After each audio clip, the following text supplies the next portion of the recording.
This happened many years ago, but the memory is still vivid.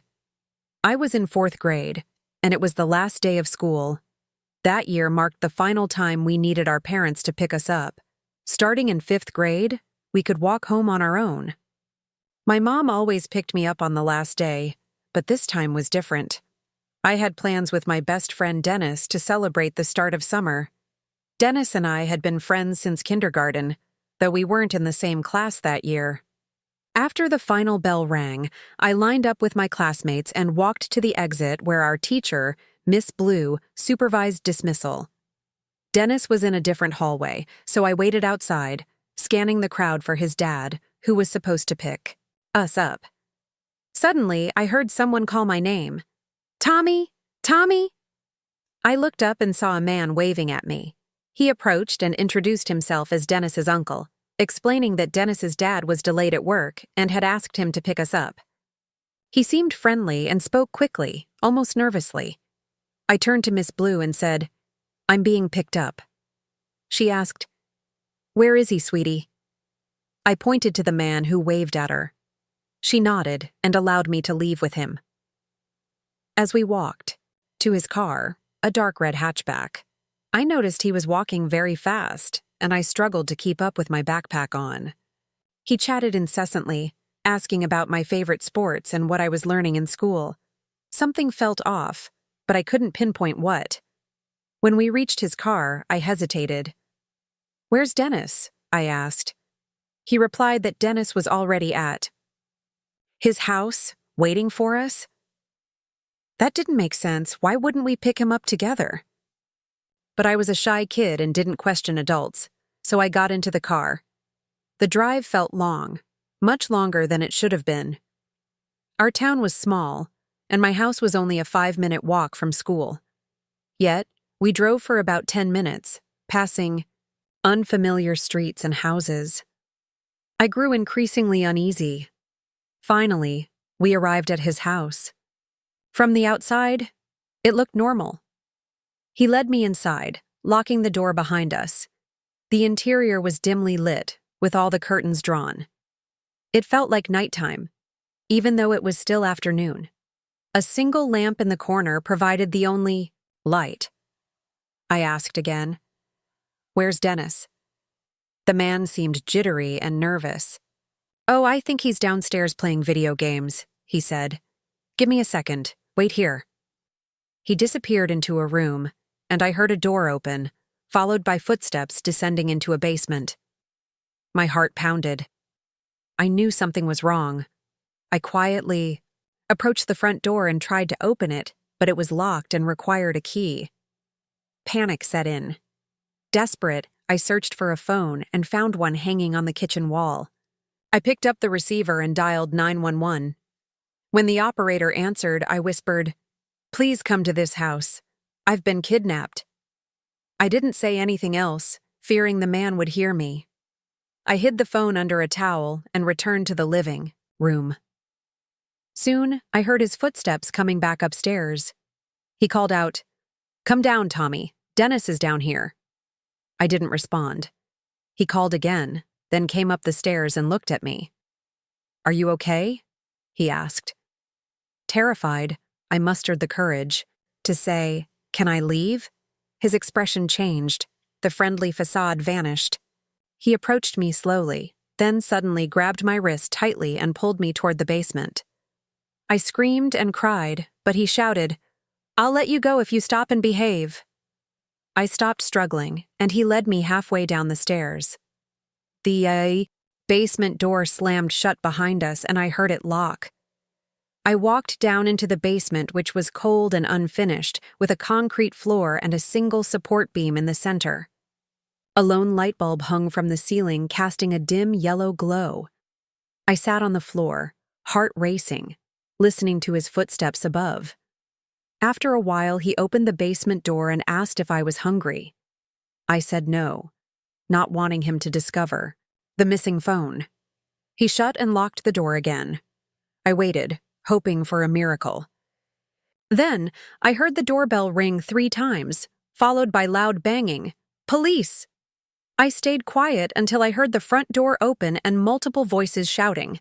I ran to the top of the stairs, banging on the basement door and screaming for help. The door opened, and a police officer grabbed me, pulling me outside. There were several police cars, and officers swarmed the area.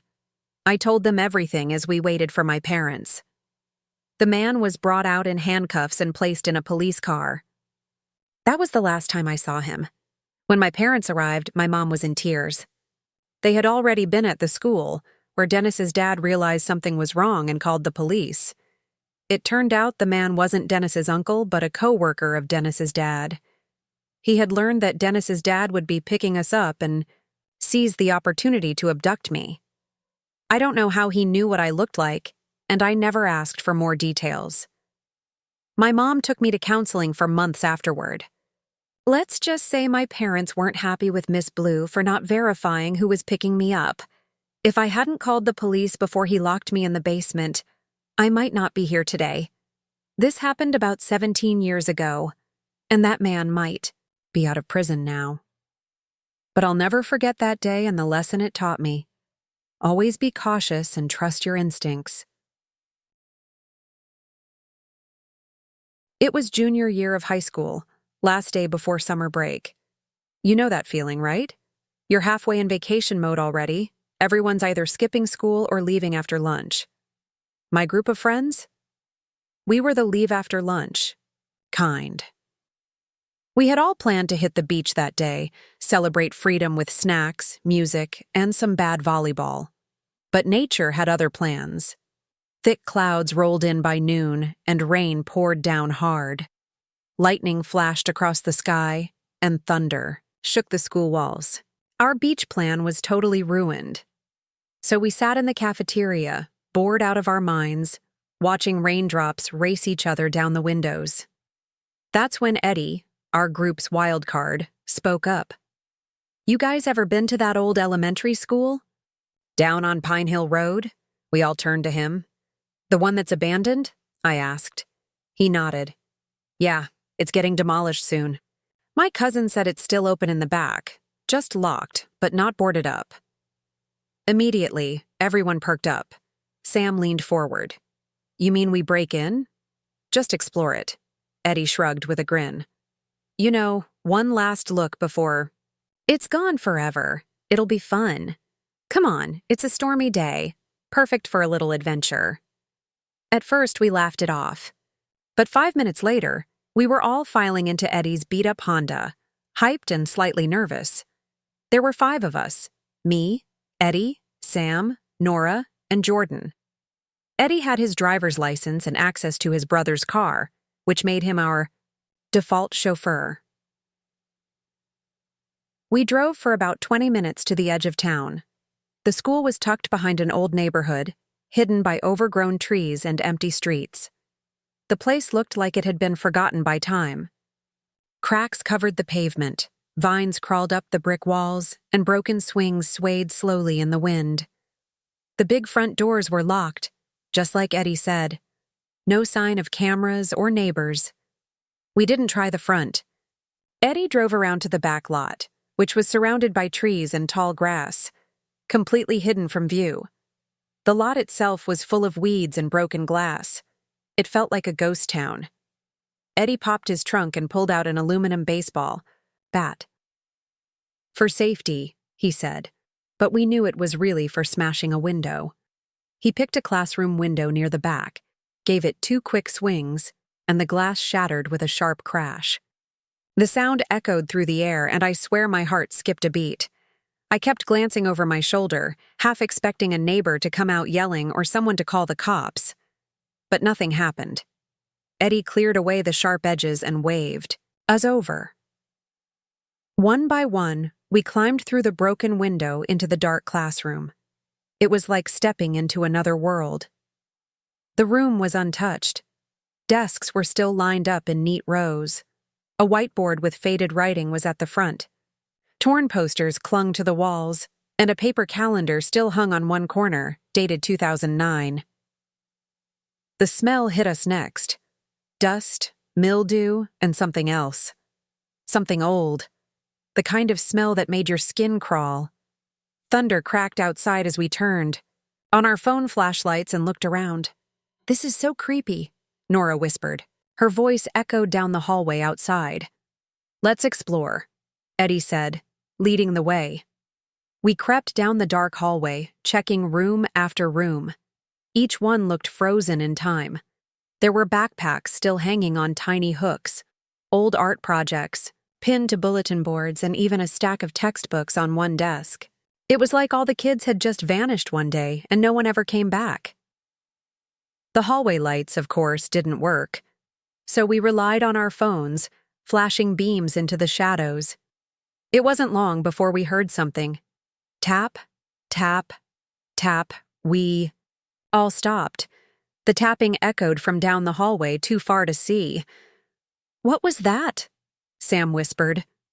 "Probably just the building settling," Eddie said. "Or the rain." But something about the sound didn't feel natural. It was too deliberate. We stood there in silence. Thunder boomed again, and lightning lit up the hall through cracked windows. "Let's keep going," Eddie said, clearly trying to stay cool. As we turned a corner, I glanced back. That's when I saw it. There was something, someone, half visible, in a classroom doorway. Just a bit of a head and shoulder, like they were peeking at us. "Wait," I said, stopping. "Did you see that?" "What?" There was someone in that room. The others looked where I was pointing. Sam aimed his light there. Nothing. Just the empty doorway. "Dude," Eddie said slowly. "Let's go." We kept walking. Faster. Now, until we reached what used to be the kindergarten wing. The rooms here had little chairs, play kitchens, and toys scattered across the floor. It was like a time capsule from when we were 5 years old. Then came the noise again, a loud thump, and footsteps, fast, dragging footsteps. "Nope," Jordan said, turning around. We started to move quickly, then ran into the nearest classroom.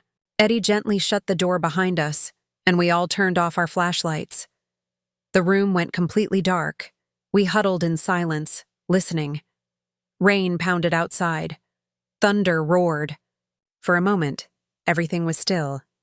Then, click. The classroom door handle turned. Slowly, the door creaked open. We froze. In the dim light from the hallway, we saw a shadow. A head leaned into the room, just enough to be seen. No sound, no movement. "Just staring," I whispered. "We're sorry. We're leaving now." Still, the figure didn't move, just stood there. That's when Eddie shoved the bat into my hands and rushed to the classroom window. He forced it open, breaking the old frame, and climbed out. "Go!" he shouted. One by one, we followed. I was the last one. Right before I climbed out, I looked back. The head was still there, still staring. I bolted. We jumped into the car and didn't speak until we were halfway home. No one wanted to say it, but we all knew something was wrong in that school. Something had been watching us. The school was torn down later that year. Now there's a clean little park where it once stood. Parents take their kids there to play. But whenever I drive by, I always wonder, where did that person go? Were they living in the school, or were they never human at all? It all started my first semester of college. I had just started classes and was already drowning in work, especially chemistry. I never liked science much, and this class felt like it was trying to ruin me. The classroom was set up with tables for 4 students, and I sat near the back on the left side. That's when I met Zach. Zach wasn't the kind of guy you'd notice right away.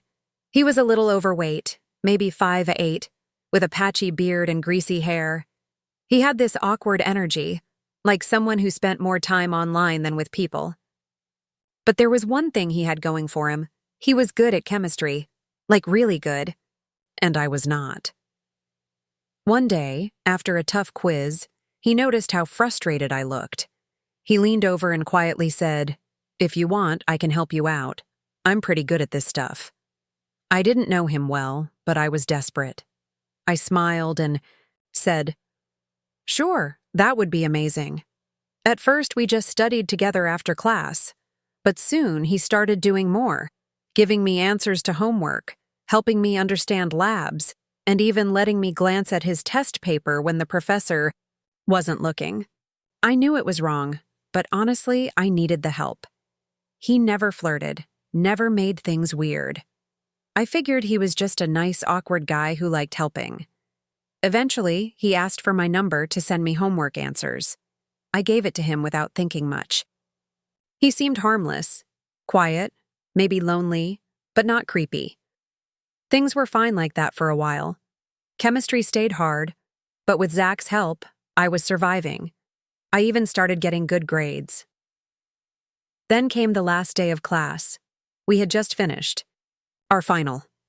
As we were packing up, Zach turned to me and said, "Hey, wanna go on a date sometime?" I blinked. That came out of nowhere. I hadn't seen it coming at all. He wasn't my type. We had no spark, no common interests. I never gave him any signs, or so I thought. But I didn't want to hurt his feelings. He had helped me so much.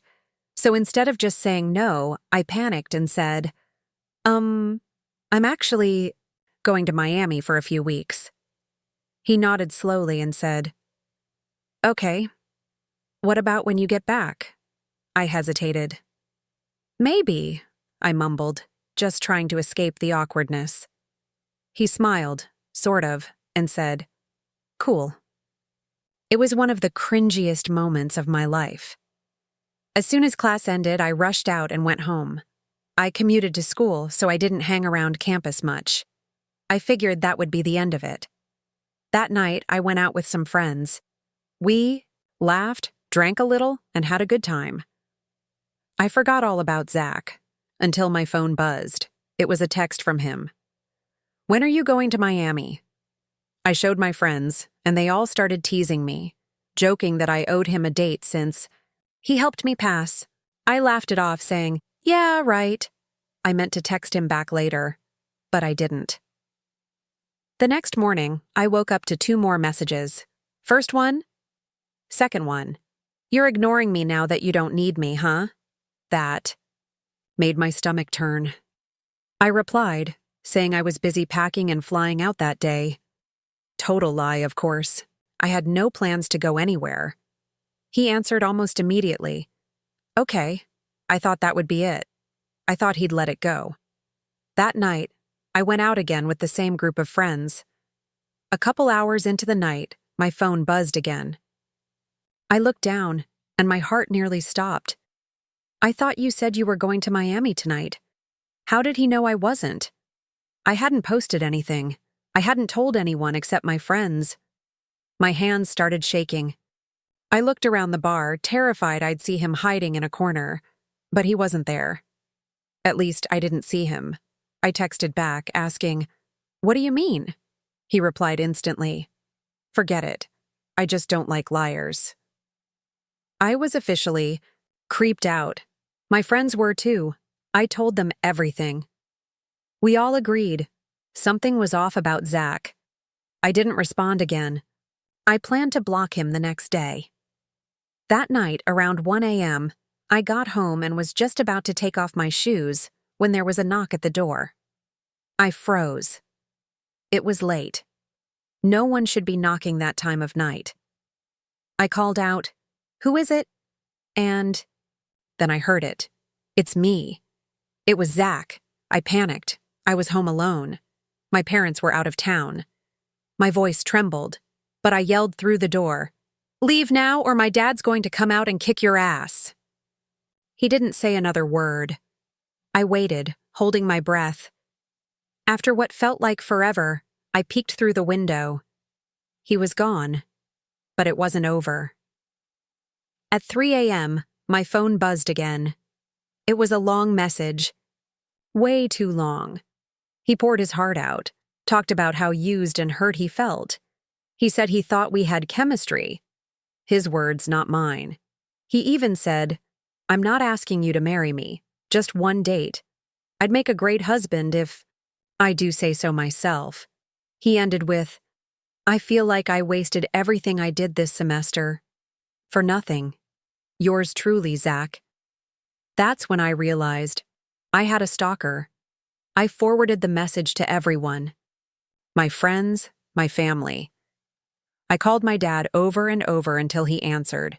He was furious. He texted Zach a long, threatening message and tried calling him several times. No answer. The next day, I went to the police. I showed them the messages and explained everything. They tried to contact Zach too, but he never responded. It was like he vanished. After that, I never saw him on campus again. Maybe the police scared him off. Maybe my dad's messages did. Either way, I was relieved. But I also learned something, the hard way. Sometimes the people who seem quiet and helpful are hiding something darker. And sometimes being nice can lead you straight into danger.